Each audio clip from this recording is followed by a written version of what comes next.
Today we have Kevaney Martin, visiting lecturer in sports media, and we're excited to have you here, Kevin. Thanks so much for having me. I'm super excited to be here today. So now we have to ask the challenging question right off the get-go. So is Kevaney a driver or a three-point shooter? That's a great question because originally, early on in my career, I was a slasher. I had a crazy fast first step. I was able to blow by my defender. But after 6 knee surgeries, I had to change my game. And I became the traditional run the baseline, shoot threes. So yeah, it's a great question because a lot of people don't phrase it that way. But yeah, my game has evolved. So now I would say I'm more of a traditional 3-point set shooter. So tell me how kind of your experience at Monmouth College, right? Or university. Yeah. As 4 years as Division I basketball. Yeah. Tell me how that experience kind of translated into your media career and where, what was it that, did you start out thinking, I'm going to be a journalist and a sports figure, or did you start out thinking, kind of go into sports and say, oh, journalism might be a good idea? Yeah. So a lot of athletes, my dream was to be a professional basketball player. That's what I wanted to be. So my entire, from second grade on, my life revolved around basketball year round. AAU all through high school. I started to gain traction in my sophomore year, was ranked as the top 50 sophomores in Pennsylvania. But heading into it was exciting. I was getting, looks by Bucknell, Lehigh, Penn State. Penn State was my dream school, actually. And then heading into my junior year of high school is when I suffered my first knee injury, which was like the worst thing. And a lot of D1 schools just, how it is. It's a business. They just completely forget about you, move on to the next player. Thankfully, Monmouth University kept their interest, believed in me, and I ended up signing with them. And it's kind of the cliche where it's like everything happens for a reason, right? And I had the best experience at Monmouth. Like you said, did I know going in that I wanted to be a journalist? 100%. In my yearbook, my senior year, it was like, what do you want to be when you grow up? And it was either a professional basketball player. At that point, my knees were pretty much gone. So I was like, I just want to make it through college on a full ride. But I put sports columnist. So I always knew I wanted to get into sports writings, that type of thing. Never TV. That was never on my mind until about my senior year of college. And that's when I kind of gave it a try and haven't looked back since. So tell me about that. So was it a real fascination with writing, or was it just kind of like, I want to be in on what's going on? Yeah, so I've obviously, since I had that background in basketball, my whole life, my family, all athletes. So growing up, it was just a house full of athletes, right? So I had that athletic background. And then also, my family, I come from a family of writers. On my mom's side, my family owned a newspaper in Titusville, Pennsylvania for decades. It's in your DNA. Yes. So I always had that writing gene and always wanted to be a writer. And my mom's a writer and that type of thing. My sister writes a lot. So it kind of was just the perfect marriage as far as my two passions in life, writing and sports, and then kind of came into one. Then how did the broadcasting element enter the picture? Literally out of the blue, like I said. So going into my senior year of college at Monmouth, someone said to me... Oh, so this is senior year of college. I was thinking senior year of high school. No. So I had majored, I was the sports editor of our student newspaper. That's what I wanted to do. I wanted to write. And like I said, going into my senior year at Monmouth, someone said, hey, have you ever thought about giving TV a try? And I was like, no, I absolutely not. So similar to here at UNLV, the Rebel Report, we had a student-run sports show, Hawk Vision, and I was like, tried it out, and I literally was like, this is what I want to do. But, you're heading into your final year of college. I had no experience, so it was like learn on the fly type thing, but it was worth it. So now tell me how you got your first job and what. That's also an interesting story. So like I said, I didn't know what a reel was, didn't know what a VO was, package, all the terminology. So, the professors in that field and some of the students helped me put together this reel we threw this reel together. I still have it, and I watched it back a couple months ago, and I was like, "Yikes!" I sent that out. But that's how it is. You learn, you grow, and everything. So it's kind of, in a sense, it's kind of beautiful to look back on it and be like, "Oh my gosh, I've grown so much!" Right? And back then, I thought it was like the best reel. I was like, "Oh, this is gonna get me." So I didn't have experience, and I just wanted to get in the door. Like, I was willing to do anything. So I sent my reel out to a couple places, and the first station I heard back from was KSFY, the ABC affiliate in Sioux Falls, South Dakota. Eric Thorstensen is the sports director out there, still a huge mentor for me to this day. He reached out and said, "Hey, I saw your reel. You're super raw. You have a lot of work to do, but we're willing to work with you. We can't offer you anything but an unpaid sports internship." At the time, Monmouth University is in New Jersey. Right. I'm from Pennsylvania. Right. And I told my parents, I was like, "I'm moving to Sioux Falls for an unpaid sports internship." They're like, "Go for it." And you had already graduated. Already graduated. And they're like, you don't want to wait around to see if anyone offers you something paid? And I don't know. It's like one of those things, how I ended up at Monmouth, it felt like was right. Mm-hmm. And in my heart, I was like, this just feels right. So I packed up my car, didn't know a single soul in Sioux Falls, South Dakota, drove out there, worked at this, I can't remember the name of it, it's like a, Midwest, like old restaurant to get, to make ends meet, to pay to be out there to get gas and all this stuff. One of the sports reporters lived there, and he let me move in, him and his wife and his kids, and they let me move into their basement for free. So I lived in their basement for free. Oh, yeah, it was just like a family. This is cool. It was cool. So they let me, basically what I did, I was that annoying intern. I did anything they wanted so that I could gain the experience and move up. So I was only out there for 9 months.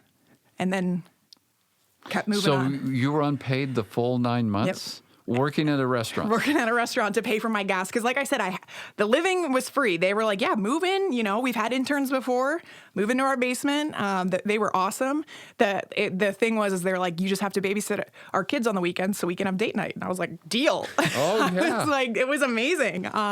So yeah, they worked out perfectly. But in those 9 months, since it was such a small market, I got anchoring experience, I got reporting experience, everything. So I built this reel that was actually, worth sending out to other markets. So tell us why, when you left after 9 months, it was kind of like to go to another job? Yes. You found a job? So yeah, in the Bay Area that. of California. So again, kind of similar situation as Monmouth. I started to send my reel out. This one, there was a lot more substance behind it. And, I at least I looked like I knew what I was doing, or, I felt like a little bit better about this. And I don't know if you guys have heard of the high school sports show in the Bay Area. It's called Cal High Sports Bay Area. It's a regional sports show.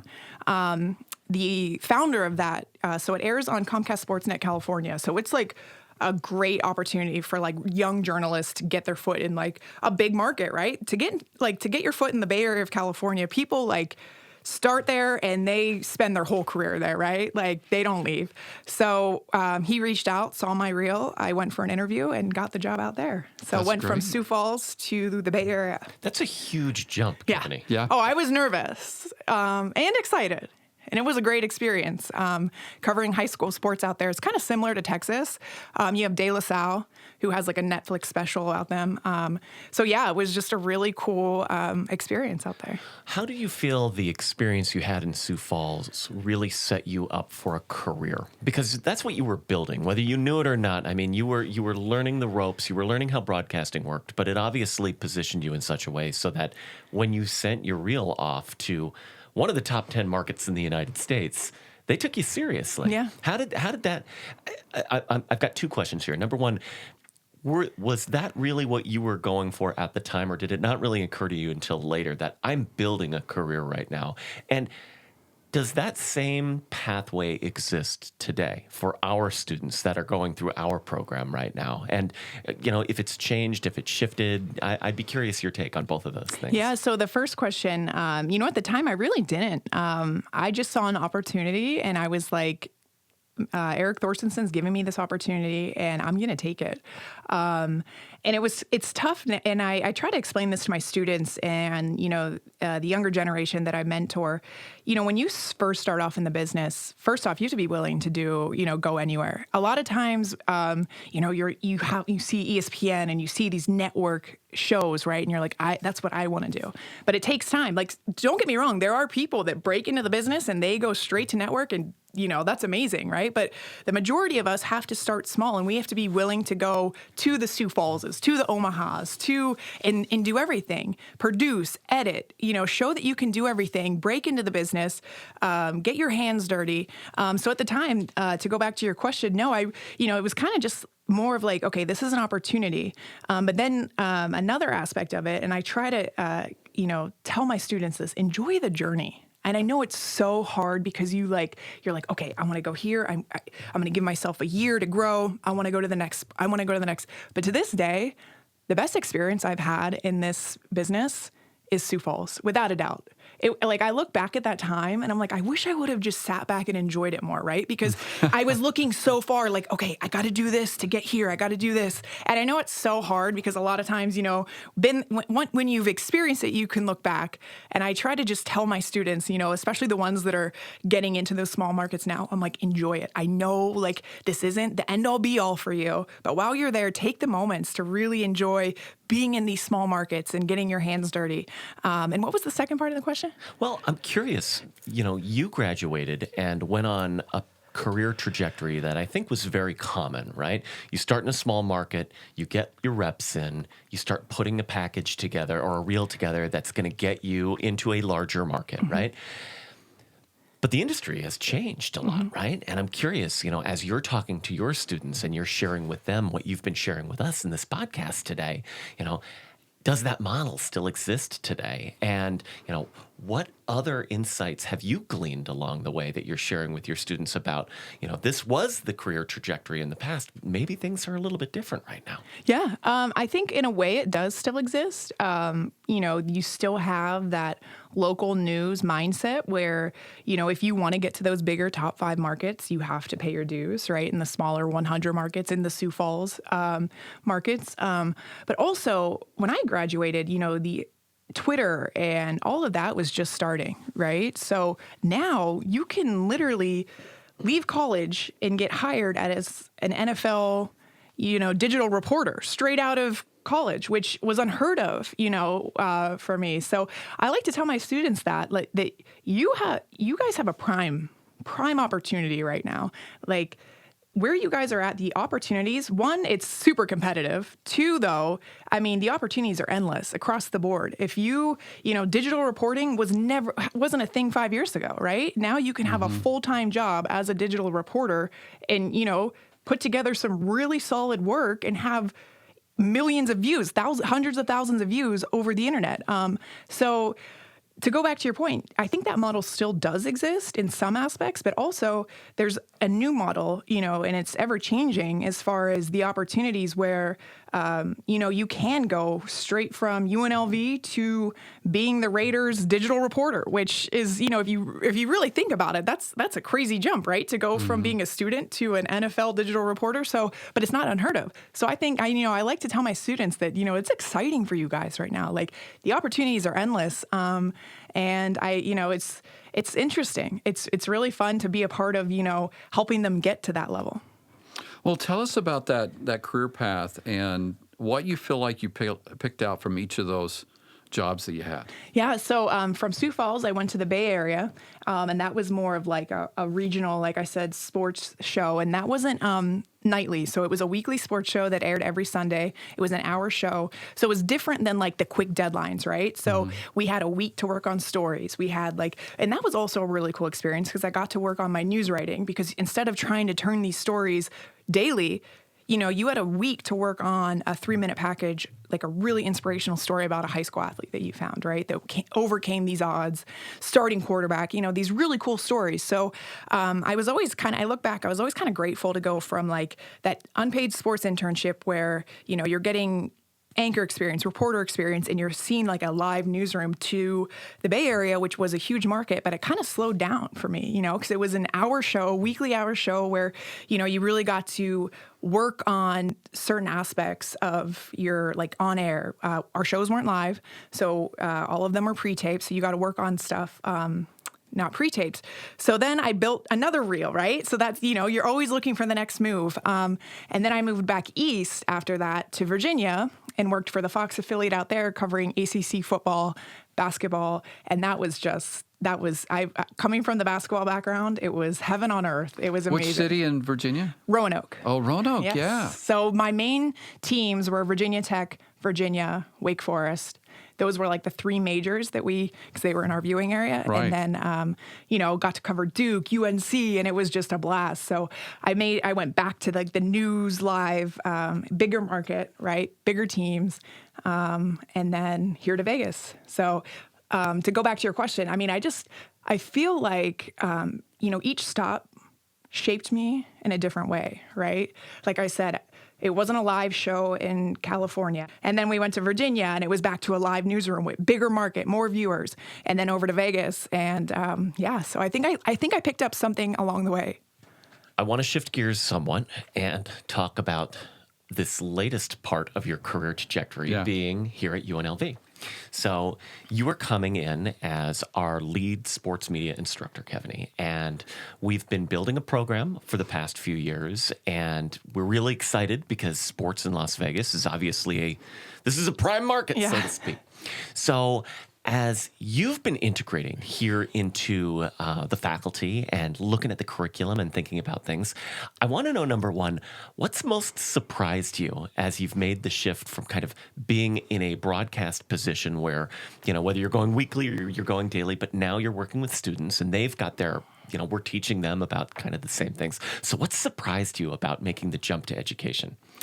I think how advanced and ready the students are. I'm teaching a 300 and a 400 class, so they're kind of later on in their college careers, but I've been blown away. And I'm not just saying this. When I had my first meeting with the Rebel Report, which obviously is our sports show here at UNLV, we did like anchor auditions and all this stuff. And, I didn't want to blow them up too big, but I was telling them, I was like, I am blown away. I know for a fact that myself, I was never at the level that they are, so, it excited me. And, I kind of like challenged them. I'm like, I know that we can not only be Emmy nominated, but we could win an Emmy. Like, so they, I challenged them after I saw the talent we had in the room. So I think that's what has most surprised me is not that I didn't think that that there was going to be talent, right? Like I came in as a blank slate. I didn't know what to expect, right? Like I was just like, I'm here. I want to shape the next generation. I want to have a hand in, helping mold them and so that they're ready for the career jump. But yeah, I think that's what has most surprised me is the level of talent in the room. One of the questions that Kev and I typically ask folks on the podcast, and I think it's a little too early for you to completely formulate that, but we ask about kind of teaching philosophy. And you're obviously early on in this teaching career of yours, but based upon your first month working in the classroom, working with students both in the classroom, but as well as kind of Rebel Report and the student organization, as you think about what your teaching philosophy is, what do you want it to be? Maybe this is more of a, and again, this isn't set in stone, and this is something that all of us continually refine. But, how do you want your teaching philosophy to be, especially as students are thinking about, do I want to work with Professor Martin over here, right? Right. That's a great question because, technically I'm still a rookie, right? Like, this is my rookie year. So, like you said, as I start to get more comfortable and, as I build up classes and get some experience behind me, what I try to reiterate to my students, especially in those early classes, is you guys, you're getting into a field that is fun, right? At the end of the day, everyone in this room, especially in Rebel Report, you guys want to talk about sports for a living. So don't take yourself too seriously. Sometimes we get bogged down with perfection and what's next. And, I even have that where I'm like, okay, I am teaching them. I am their, for a lot of these students, this is their last stop before they hit the real world. So that's a lot of pressure to put on yourself, right? But then at the end of the day, I'm like, okay, we're talking sports here. So, obviously you have to get them ready for, being in the real world, being in a real newsroom, knowing the technicalities, knowing the verbiage, like VOs, pack, that type of stuff. But at the end of the day, I keep reminding them, let's have fun with it. The viewers pick up on that, readers pick up on that. The people that succeed in this business are the ones that, have fun with it. Obviously, talent, shines and all that. But I've been in the business long enough where the most memorable people I've worked with, people that, I look up to, while their talent, obviously, is apparent, they don't take themselves too seriously. And the ones that, kind of sit by the wayside, it's like, why, we're talking about, sports for a living. We get to do a lot of people's dream jobs. So that's what I keep, they're in a great position, like I said earlier. And I keep reminding them that, you guys are in an awesome position to move into the real world and get these awesome jobs that people are like, oh, that's my dream job, right? And so they're sitting in these prime positions. And I just, so that's kind of, I don't know if that's really a philosophy, I guess you could say so. Have fun with it, but obviously it's still a business and it's still a career. So it's not like joking, but also at the end of the day, have fun with it. Does that make sense? Did I explain that right? Well, one of the things that made me think about is tell us about your mentors. Who have been the key mentors in your career? Yeah, I've been lucky to have some really good ones. Linda Cohn from ESPN. She's been there. She's amazing. And she actually has some connections with Vegas, obviously, through the NHL. She's called a few games here in Vegas. So she's really helped me along the way. Now, how did you meet Linda? Through the internet. I reached out. I was young and I just said, hey, this is so random. Can you look at my reel? One of those things. And I was like, it's Linda Cohn. She's never, sure, no problem. Let me get back to you, all this stuff. And I was like, what? That's so special when, these people get to that level where it's like, they're known nationally, right? And for her to me, I was 2 years into the business and I just happened to reach out to her. I was like, I don't know who she, I know her from TV and I think she's amazing. And for her to take the time, I can't even imagine the amount of people that reach out to her.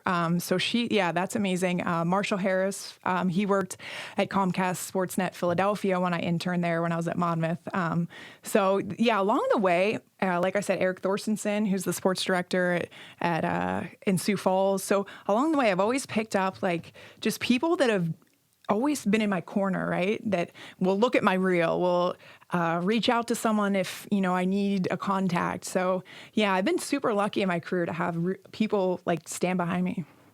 Has it been a benefit to come out of the sports world? I mean, there's a lot of our students who want to do sports, but never really did sports at the college level and everything else. So what is it about that's really been a benefit to you?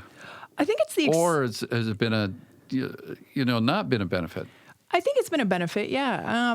Just to have that experience. And I know it's kind of cheesy, but you get that firsthand team camaraderie, at the highest level of college, right? Where so much is expected of you and all this stuff. And it's kind of carried over into, like a newsroom setting, right? It's a team at the end of the day. And like I said, I know it sounds kind of cheesy, but you look across and your co-host is your teammate, right? Your reporter's your teammate. Your photog is the so it's all, it's kind of cliche and everything, but I think that's been honestly the biggest thing for me is just the setting. It's such a similar setting, going from a team to a newsroom and having that same camaraderie and working together. And, you all have these assignments. And at the end of the day, if you're if you miss deadline, you're not only affecting yourself, you're affecting the team. Similar as to playing sports. If you have a bad practice or you're late to practice or something like that, it affects the whole team. So I think at the end of the day, that's kind of what has carried over the most for me. And obviously, just the experience and having that basketball background helps too. But yeah, it's definitely been a benefit. So one of the interesting things about our sports program and the students in it is there's a great number of young women. And what counsel and guidance would you give them as someone who's gone into the sports world, gone head to head with all these other sports writers and everything else, and also, you're going, covering football, you're covering all different kinds of sports. Yeah. I say stand on your own 2 feet. I think when you gain the most respect is when you have the confidence in yourself that you belong there, right? And it takes time. When I graduated from college, especially since I was brand new to TV, I was like, I have no idea what I'm doing. And, that's kind of what I'm, telling these students, they're in my Rebel Report, the females. I'm like, at first it might be intimidating. You might be the only female in that press conference, but know you belong. You belong there just as much as any of these guys do. Right? You've done your research. You've covered these teams. You know the sport inside and out. If you believe that in yourself, it's going to start, what's the word I'm thinking about? It's going to, other people are going to start catching on. And that's when the respect is there. So, that's my main message to them. Because a lot of times, even now, they seem unsure. And I'm like, no, you belong here just as much as the person next to you.